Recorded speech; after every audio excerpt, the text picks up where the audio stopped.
ॐ सजल जलद नीलम दर्शितो दारशीलम करतल धृत शैलम वेणुवाद्यैरसालम ब्रजजन कुलपालम कामिनी केलिलोलम तरुण तुलसी मालम नौमि गोपाल बालम।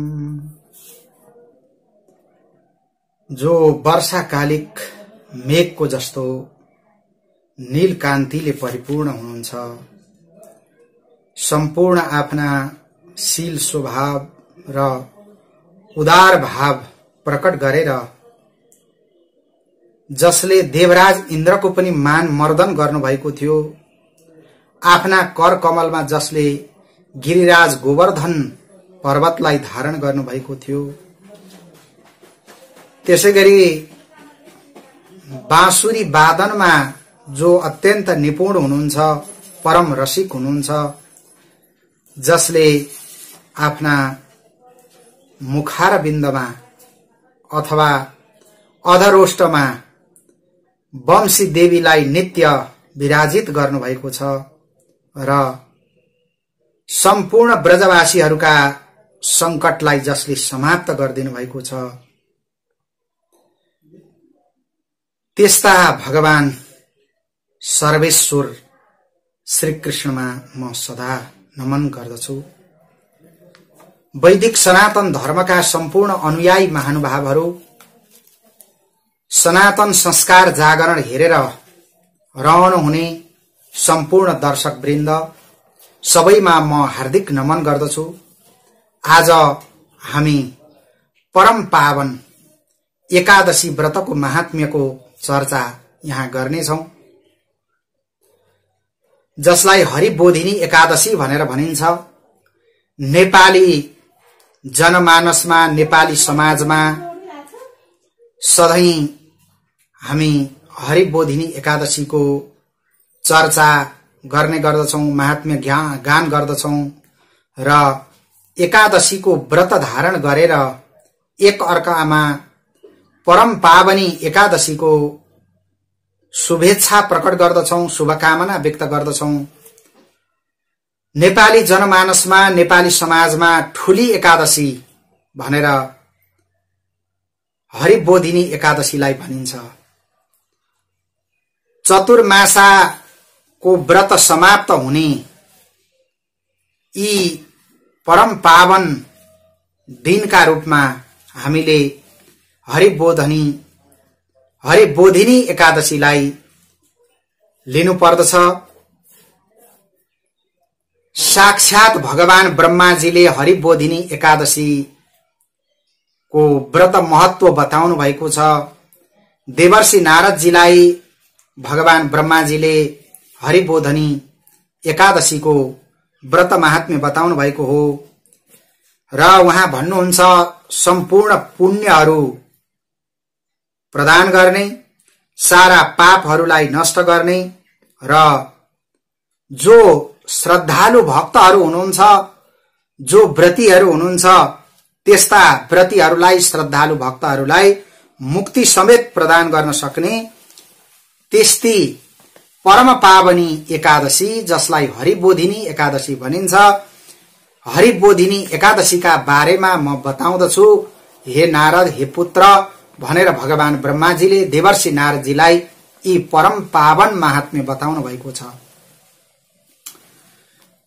जुन एकादशीका दिन भगवान नारायण शयनबाट जागृत हुनुहुन्छ अथवा उठ्नुहुन्छ, त्यस्तो किसिमको परम पावन दिन भएको हुनाले, भगवान नारायण, भगवान श्री हरि उठ्नु हुने भएको हुनाले यसलाई हरिबोधिनी एकादशी भनेर भनिन्छ। हरिबोधिनी एकादशीको व्रत महात्म्यको संकेत गर्दै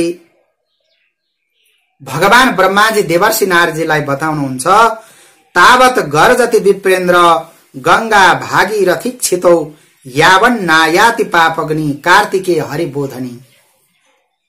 हे देवर्षि नारद, पृथ्वीमा जुन गंगा भागीरथी हुनुहुन्छ, वहाँ त्यति बेलासम्म गर्जना गर्न सक्नुहुन्छ जबसम्म सम्पूर्ण पापलाई हरण गर्ने हरिबोधिनी एकादशी कार्तिक महिनामा आउनुहुन्न। कार्तिक महिनामा हरिबोधिनी एकादशी आइसकेपछि पृथ्वीमा भएकी गंगाजीको गर्जना पनि समाप्त भएर जान्छ। त्यसैगरी समुद्रसम्मका जे जस्ता तीर्थहरू छन्, पुण्यदायी सरोवरहरू छन्, ती पनि त्यति बेलासम्म गर्जना गरिरहन्छन् जबसम्म कार्तिक महिनामा भगवान नारायण जागा हुनुहुने दिन हरिबोधिनी एकादशी आउँदैनन्। हजारौं अश्वमेध यज्ञ गरेको फल पनि हरिबोधिनी एकादशी व्रतद्वारा प्राप्त गर्न सकिन्छ। 100 करोड राजसूय यज्ञ गरेको फल पनि हरिबोधिनी एकादशीको उपवासद्वारा प्राप्त गर्न सकिन्छ भनेर भगवान ब्रह्माजीले जब यसरी हरिबोधिनी एकादशीको महत्व बताउनु भएको थियो, देवर्षि नारदजी भगवान ब्रह्माजीसँग प्रश्न गर्नुहुन्छ, जिज्ञासा गर्नुहुन्छ, एक भुक्तेन किम पुण्यम नक्त भोजने उपवासेन किम पुण्यम तन्मे ब्रूहि पितामह। हे पितामह, दिनमा एक छाक मात्रै भोजन गर्दाखेरि कस्तो पुण्य हुन्छ यो हरिबोधिनी एकादशीमा? रात्रिमा मात्रै भोजन गर्दाखेरि कस्तो पुण्य हुन्छ? अथवा दिन रात दुवै खाँदै नखाइकन उपवास गर्दाखेरि कस्तो पुण्य हुन्छ? त्यो कुरो पनि मलाई हजुरले बताउनुहोस्। भगवान ब्रह्माजी सँग जब यस्तो प्रार्थना गर्नुभएको थियो देवर्षि नारदजीले, भगवान ब्रह्माजी भन्नुहुन्छ, एक छाक मात्र खाना खाइयो भने एक जन्मको पाप नाश हुन्छ। त्यसैगरी दिनभरि भोको बसेर रात्रिमा मात्र भोजन गरिएको छ भने 2 जन्मको सारा पापहरू नष्ट भएर जान्छन्। पुरै अहोरात्र जसले उपवास गर्नु भएको छ भने 7 जन्मका पापहरू नष्ट भएर जान्छन्। पृथ्वीमा अत्यन्त पुण्यदायी व्रतको रूपमा यी हरिबोधिनी एकादशी रहेका छन्। त्यसै हुनाले पृथ्वीमा जुन वस्तुहरू दुर्लभ छन्, जुन कुराहरू पाइँदै नपाइने छन्, अथवा तिनै लोकमा जो वस्तुहरू देखिएका छैनन्, अथवा आफूले चिताउन पनि नसकिएका वस्तुहरू हरिबोधिनी एकादशीद्वारा हामीले प्राप्त गर्न सक्छौं। त्यस्ता फल पनि हरिबोधिनी एकादशीले प्रदान गर्नुहुन्छ। सारा पापहरूलाई खरानी बनाइदिने, धुलो पिठो पार्दिने यस्तो किसिमको सामर्थ्य हरिबोधिनी एकादशीमा रहेका छन्। हजारौं पूर्व जन्मदेखि जे जस्ता पापहरू थुपारिएका छन् अथवा थुप्रिएर बसेका छन्, दुष्कर्महरूले सारा पापहरू रहेका छन् भने पनि हरिबोधिनी एकादशीको उपवास गरेर रात्रिमा जागराम बसेर जसले हरिबोधिनी एकादशीको व्रत पूरा गर्नुभयो भने उहाँले ती हरिबोधिनी एकादशीको व्रतको दिव्य प्रभावद्वारा जसरी आगोले कपासको त्यो थुप्रोलाई एकैछिनमा भस्मीभूत गरिदिनुहुन्छ, त्यसैगरी हरिबोधिनी एकादशीको व्रतको प्रभावले त्यस्ता भक्त श्रद्धालु व्रतीहरूका सारा पापहरू भस्मीभूत भएर समाप्त हुन्छन्। त्यसै हुनाले हे मुनि श्रेष्ठ नारद, यी हरिबोधिनी एकादशीको महत्व ज्यादै ठूलो रहेको छ र विधिपूर्वक हरिबोधिनी एकादशीको व्रत गर्नुपर्दछ। जसले विधिपूर्वक हरिबोधिनी एकादशीको व्रत गर्नुभयो भने उहाँले सम्पूर्ण पुण्यहरू प्राप्त गर्न सक्नुहुन्छ। जो सन्ध्या बन्धन इत्यादि नगर्ने द्विजहरू छन्, ब्राह्मण क्षत्रिय वैश्यहरू, त्यस्ता अपवित्र मान्छेहरू, त्यसैगरी व्रतबन्धका नियमहरू जसले भंग गरेका छन्, जसले ईश्वरको अस्तित्व मानेका छैनन्, ईश्वरको डर मानेका छैनन्, ईश्वरीय अस्तित्व जसले स्वीकारेका छैनन्, नास्तिक भएका छन्, जो वेदको निन्दा गर्ने भएका छन्, जसले धर्मशास्त्रको खण्डन गर्ने भएका छन्, त्यस्ता पापीहरूका शरीरमा धर्म भन्ने कुरा रहँदैन। हे नारदजी, त्यस्ता पापीहरूले यसरी हरिबोधिनी एकादशी प्राप्त गर्न सक्दैनन्। ब्राह्मण भएर अथवा अरू वर्णकै भएर पनि परस्त्रीहरूमा गमन गर्ने जो मान्छेहरू छन्, त्यस्ता मान्छेहरू चाण्डाल तुल्य हुन्छन्। त्यसैगरी परस्त्री सद्भाव होस् अथवा विधवा जो त्यस्ता नारीहरू भित्र्याउने छन् भने तिनीहरूको त वंश नै नाश हुन्छ भनेर यसरी बताइएको छ। अथवा निसन्तान भएर त्यो वंश चाहिँ समाप्त भएर जान्छ। त्यसै हुनाले जसले गुरुका साथमा बसेर ब्राह्मणका साथमा बसेर घमण्ड गर्दछ भने त्यस्ता मान्छेहरूको पुण्य कर्म भनेको तुरुन्तै शीघ्रातिशीघ्र नष्ट भएर जान्छ। उनीहरूले जीवनमा धन सम्पत्ति आयु आरोग्य इत्यादि पनि प्राप्त गर्न सक्दैनन्। सन्तान परम्परा पनि उनीहरूको बिग्रेर जान्छ। त्यसै हुनाले सदाचार नगर्ने मानिसहरूको, त्यसैगरी व्यभिचारी स्त्रीहरूको, संगत गर्ने पुरुषहरूको, दुष्टहरूको कहिल्यै पनि हामीले संगत गर्नु हुँदैन। नीचहरूको कहिल्यै पनि संगत गर्नु हुँदैन। त्यस्तो संगतले मानिस केवल नरकतिर अगाडि बढिरहन्छ। त्यसैले यस्ता धर्म नष्ट हुने सारा कार्यहरूबाट सधैं मानिस सतर्क भइरहनु पर्दछ। अरूलाई कुनै किसिमको दुःख कलह कष्ट इत्यादि हुने काम कहिल्यै पनि गर्नु हुँदैन। जसले अरूको नराम्रो कुभलो चिताएका छन् भने उनीहरूले जतिसुकै धर्म कर्म इत्यादि गरे पनि त्यसबाट उनीहरूले पुण्यदायी फल प्राप्त गर्न सक्दैनन्। त्यसैले आफ्नो कल्याण नहुने, लोकबाट निन्दा हुने यस्ता किसिमका सारा कार्यहरूलाई मनुष्यले छोडिदिनु पर्दछ। सधैं सदाचारी भएर रहनु पर्दछ। आफ्नो स्वधर्मको रक्षा हुने, स्वधर्मको संरक्षण हुने काममा सधैं लागिरहनु पर्दछ। यसैबाट नै मनुष्यले आफ्नो कल्याण गर्न सक्दछ।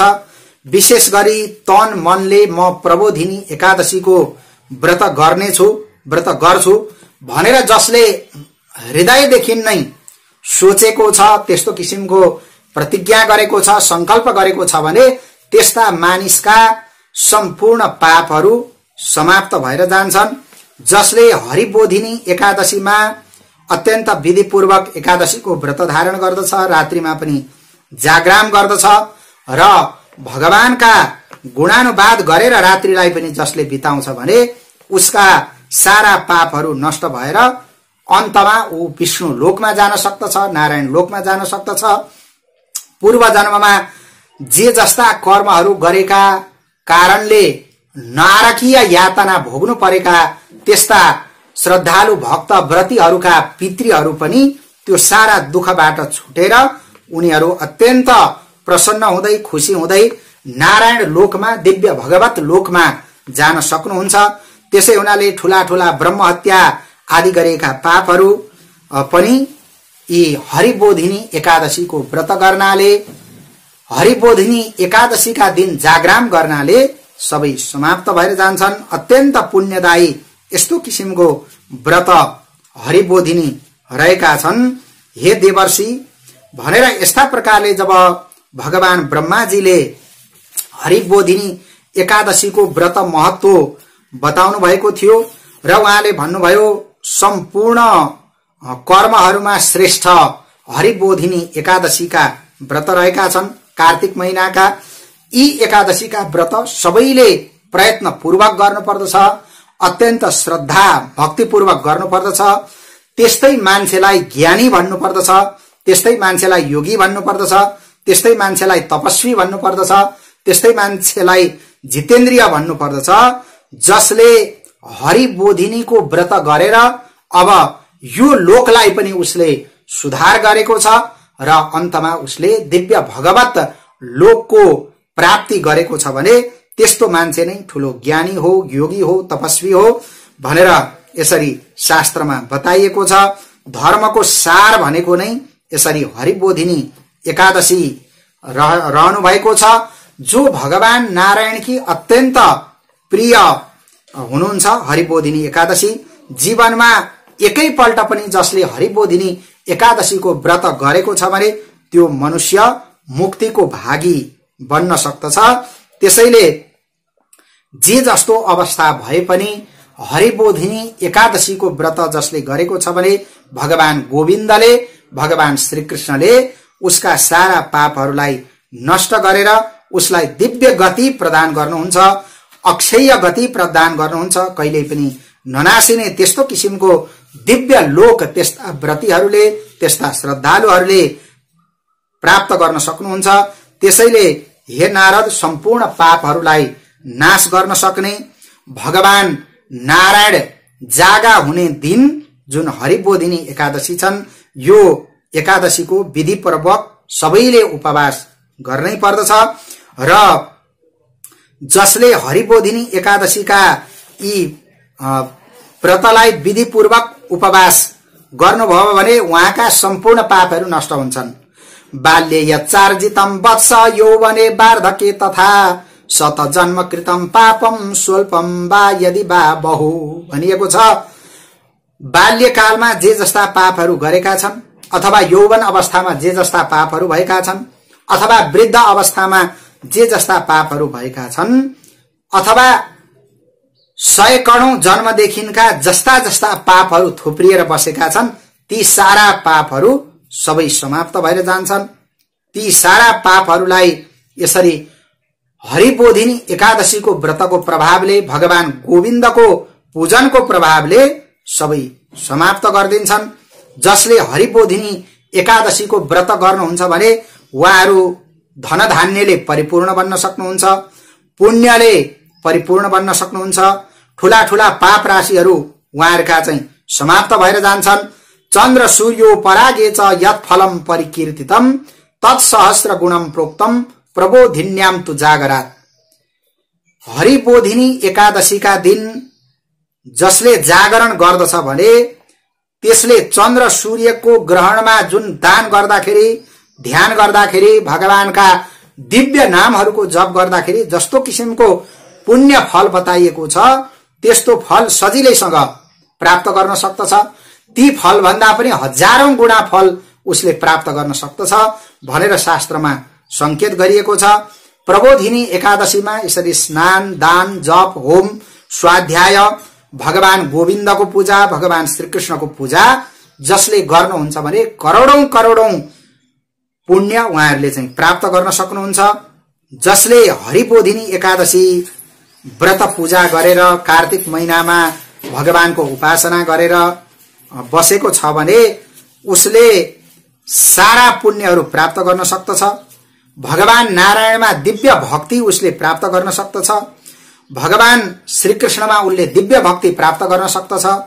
कार्तिक महिनामा सकेसम्म अरूको अन्नहरू ग्रहण गर्नु हुँदैन भनिएको छ। परान्नलाई ग्रहण गर्नु हुँदैन भन्ने यस्तो संकेत शास्त्रमा गरिएको छ र त्यो अन्न सकेसम्म त्याग गर्नुपर्दछ। त्यसैगरी कार्तिक महिनाभरि सत्शास्त्रको चिन्तन गरेर, भगवत चिन्तन गरेर बिताउनु पर्दछ। आधा श्लोक, एकै श्लोक भए पनि भगवानका दिव्य नामले, दिव्य गुणले परिपूर्ण भएका शास्त्रहरूको अध्ययन गर्नुपर्दछ। जसले यस्तो गर्यो भने 100औं गाईदान गरेको फल प्राप्त गर्न सकिन्छ। त्यसै हुनाले हे देवर्षि नारद, सत्शास्त्रहरूको अवलोकन गर्ने, सत्शास्त्रहरू नै श्रवण गर्ने, कुनै किसिमको लोभ लालचा इत्यादि केही पनि नगर्ने। यस्तो गरेर जसले शास्त्र, पुराण इत्यादि सुनेर कार्तिक महिनालाई बिताएको छ, भगवानको उपासना गरेर, भगवानको सेवा गरेर, भगवान श्रीकृष्णको पूजा गरेर जसले कार्तिक महिना बिताएको छ, हरिबोधिनी एकादशीको व्रत धारण गरेको छ भने उसले 7 द्वीपवाला भूमिको दान गरे बराबरको फल प्राप्त गर्न सक्दछ। त्यसै हुनाले यसरी यी कार्तिक महिनामा पर्ने, त्यसमा पनि शुक्ल पक्षका एकादशी हरिबोधिनी एकादशीलाई अवश्य पनि विधिपूर्वक अत्यन्त पवित्र भएर, श्रद्धा र भक्तिले युक्त भएर पालन गर्नुपर्दछ। हे देवर्षि भनेर भगवान ब्रह्माजीले जब यसरी बताउनु भएको थियो, देवर्षि नारदजीले फेरि भगवान ब्रह्माजीसँग प्रश्न गर्नुभयो, के कस्तो विधिले यी हरिबोधिनी एकादशीको व्रत धारण गर्नुपर्दछ? हे पितामह, हे पिताजी, म यो कुरा पनि जान्न चाहन्छु भनेर देवर्षि नारदजीले जब सोध्नु भएको थियो, अब भगवान ब्रह्माजी देवर्षि नारदजीलाई व्रत लिने विधिका बारेमा पनि बताउनुहुन्छ। ब्राह्मे मुहूर्ते चोत्थाय एकादश्यां तिजोत्तम स्नानं चैव प्रकर्तव्यं दन्तधावन पूर्वकम। हे द्विजोत्तम देवर्षि नारद जी, एकादशी को दिन बिहानै ब्रह्म मुहूर्तमा नै उठ्नु पर्दछ र अत्यन्त पवित्र भएर दतिवनहरू लगाउने, पवित्र जलाशयमा गएर नुहाउने, भगवान केशवको, भगवान श्रीकृष्णको पूजा गर्ने, भगवानका दिव्य चरित्रहरूको श्रवण गर्ने र भगवानसँग प्रार्थना गर्ने। म यी एकादशीका दिन निराहार रहेर अर्को दिन मात्र भोजन गर्नेछु। हे पुण्डरीकाक्ष, हे अच्युत, हे श्रीकृष्ण, मेरो हजुरले सदा रक्षा गर्नुहोस् भनेर शंख चक्र गदा पद्मधारी भगवान गदाधरको, भगवान श्रीकृष्णको ध्यान गर्दै दिव्य मन्त्रहरू, भगवानका दिव्य नामहरू जप गर्नुपर्दछ र भगवानको चिन्तन गर्दै गर्दै दिनभरि बस्ने, फेरि रात्रिमा पनि भगवानकै दिव्य गुणानुवादहरूको चर्चा गरेर रात्रिमा पनि जागराम गर्ने र विभिन्न किसिमका गाना बजाना इत्यादिको माध्यमद्वारा, संगीतको माध्यमद्वारा, भगवानका दिव्य नामहरूको कीर्तनको माध्यमद्वारा यसरी रात्रिमा जागरण गर्ने, भगवानलाई विभिन्न किसिमका फल फूलहरू, अगरु, कुमकुम इत्यादिद्वारा पूजा गर्नुपर्दछ। एकादशीको व्रत गर्ने व्रतालु, त्यसैगरी व्रतीहरूले कहिले पनि विद्या साठ्य गर्नु हुँदैन, लोभ गर्नु हुँदैन र जसले लोभ गरेको छैन भने उनीहरूले असंख्य असंख्य फल प्राप्त गर्न सक्दछन्। रात्रिमा जागराम गर्नुपर्दछ। एकादशीको दिन बिहान नै शंखमा जल राखेर चन्दन, फूल, दूध, दही, चिनी, घिउ, मह इत्यादि हालेर भगवान नारायणलाई, भगवान श्रीकृष्णलाई अर्घ्य समर्पण गर्नुपर्दछ। यसरी जसले अर्घ्य दिनुहुन्छ भने उहाँहरूले करोडौं पुण्यप्रद फल प्राप्त गर्न सक्नुहुन्छ। भगवान श्रीकृष्णलाई अगस्तीका फूलहरूले पूजा गर्नुपर्दछ। त्यसैगरी भगवान जनार्दनलाई अगस्ती अत्यन्त प्रिय छ भनेर यसरी बताइएको छ। त्यसैगरी भगवान श्रीकृष्णलाई कार्तिक महिनामा जसले बेलका पत्रहरूद्वारा पूजा गर्नुहुन्छ, भक्तिपूर्वक बेलका पत्रहरू समर्पण गर्नुहुन्छ, त्यसैगरी भगवान जनार्दनलाई जसले तुलसीका पत्रहरू समर्पण गर्नुहुन्छ भने उहाँहरूका सारा पापहरू नष्ट हुन्छन्। किनभने भगवती तुलसीको दर्शन गर्दा मात्रै पनि सारा पापहरू नष्ट हुन्छन्। त्यसैगरी भगवती तुलसीको स्पर्श मात्रै गर्दाखेरि अथवा भगवती तुलसीलाई छुँदा मात्रै पनि सारा पापहरू नष्ट हुन्छन् भनेर बताइएको छ। भगवती तुलसीको ध्यान मात्रै गर्दाखेरि, तुलसीको कीर्तन मात्रै गर्दाखेरि, स्तुति गर्दाखेरि, तुलसीलाई रोपण गर्दाखेरि, रोप्दाखेरि, तुलसीलाई जलहरू चढाएर सेचन मात्रै गर्दाखेरि र सधैँ पूजा गर्दाखेरि भगवती तुलसीले अत्यन्त कल्याण गर्नुहुन्छ सारा मनुष्यहरूको। जसले दिन प्रतिदिन तुलसीको भक्ति गर्नुहुन्छ, तुलसीको सेवा गर्नुहुन्छ भने यसरी भगवत लोक उहाँहरूले सजिलैसँग प्राप्त गर्न सक्नुहुन्छ। यसरी जसले तुलसी रोप्नु भएको छ र तुलसीका ती जराहरू जति फैलिएका छन् त्यति नै हजार वर्षसम्म उहाँहरूले चाहिँ पुण्य प्राप्त गरेर दिव्य लोकमा उहाँहरू चाहिँ बस्न पाउनुहुन्छ। तुलसीका ती हाँगा बिङ्गाहरू जति फैलिएका छन्, शाखा प्रशाखाहरू, तुलसीका ती मञ्जरीहरू, तुलसीका ती बिउहरू, पुष्पहरू जति बढिरहन्छन् त्यति नै पृथ्वी तलमा त्यस्ता श्रद्धालु भक्तहरूले आफ्नो पुण्य बढाइरहन्छन्।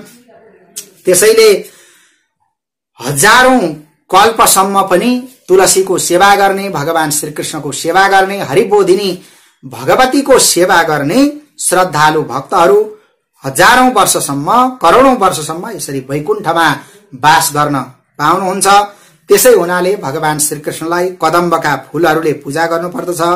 त्यसैगरी ऋतु अनुसारका जे जस्ता फूलहरू छन् ती फूलहरू पनि चढाउन सकिन्छ। पाटलाका फूलहरूद्वारा पनि भगवानको उपासना गर्न सकिन्छ। त्यसैगरी मौलश्री भनिन्छ, मौलश्रीका फूलहरू, अशोकका फूलहरू अथवा पातहरूद्वारा पनि भगवान जगतपति श्रीकृष्णको पूजा गर्न सकिन्छ। जबसम्म सूर्य चन्द्रमा आकाशमा रहनुहुन्छ त्यति बेलासम्म त्यसरी पूजा गर्ने, भक्ति गर्ने, श्रद्धा भक्तिले हरिबोधिनीको व्रत गर्ने जनहरूले दिव्य लोक का दिव्य दिव्य भोगहरू प्राप्त गर्न सक्नुहुन्छ। भगवान श्रीकृष्णलाई करवीर अत्यन्त मन पर्दछ। त्यसैगरी अन्य फूलहरू पनि ऋतु अनुसारका फूलहरू पनि मन पर्दछ। आँपका मञ्जरीहरू चढाउन सकिन्छ। त्यसैगरी भगवानलाई दुबाका ती मुन्टाहरू पनि भगवान श्रीकृष्णलाई अर्पण गर्न सकिन्छ। शमीका पत्रहरूद्वारा भगवान श्रीकृष्णलाई पूजा गर्न सकिन्छ। त्यसैगरी चाँपका फूलहरूले भगवान श्रीकृष्णको पूजा गर्न सकिन्छ। केतकीका फूलहरूद्वारा, सयपत्री फूलहरूद्वारा भगवान श्रीकृष्णको, भगवान केशवको आराधना गर्नुपर्दछ, पूजा गर्नुपर्दछ।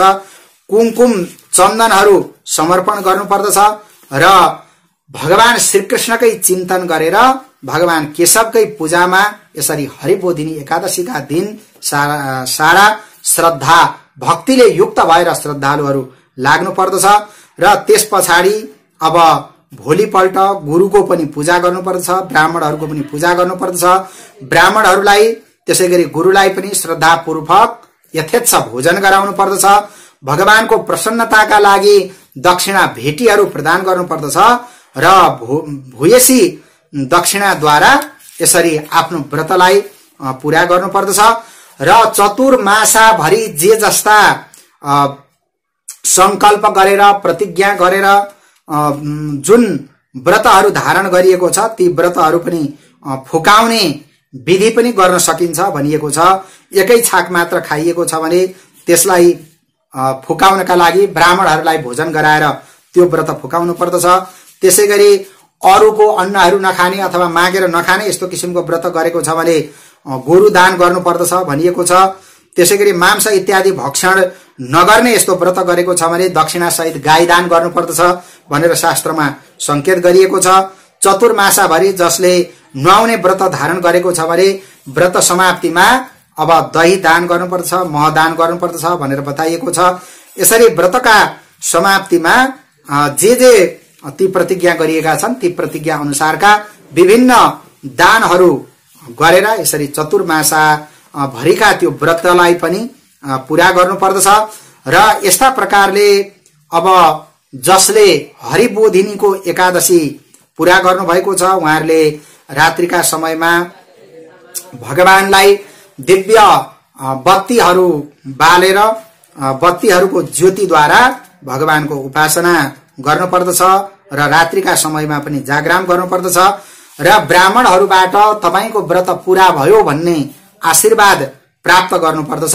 र जसले यसरी यस्तो आशीर्वाद प्राप्त गरेको छ भने उसले चतुर्मासामा गरेका सम्पूर्ण व्रतहरू पनि पूरा हुन्छन् र हरिबोधिनी एकादशी व्रत पनि उसले पूरा गर्न सक्दछ। र अन्तमा ऊ सोझै भगवान जनार्दनको दिव्य लोक वैकुण्ठ लोकमा ऊ जान सक्छ र वैकुण्ठ लोकमा गएर उसले यो जन्म मृत्युको चक्रलाई सदा सदाका लागि पार गर्दछ।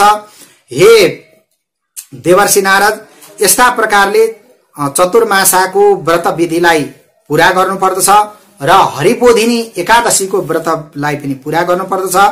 यी सम्पूर्ण प्रसंगहरू मैले तिमीलाई बताएको छु हे देवर्षि। जसले यी एकादशीका व्रत महात्म्यहरू हुन् अथवा प्रत्येक एकादशीहरू हुन्, यी सबै एकादशीका व्रत महात्म्यहरू, हरिबोधिनी एकादशीका व्रत महात्म्य सबैलाई कार्तिक महिनामा पढ्दछन्, सुन्दछन्।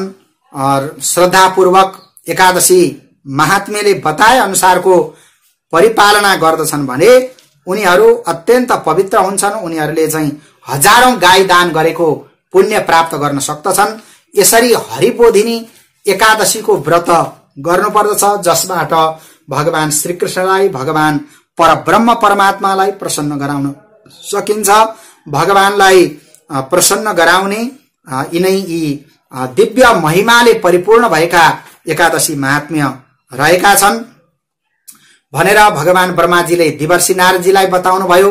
र यिनै प्रसंग भगवान श्रीकृष्णले महाराज युधिष्ठिरलाई पनि एकादशी महात्म्य बताउने क्रममा चाहिँ बताउनु भएको थियो।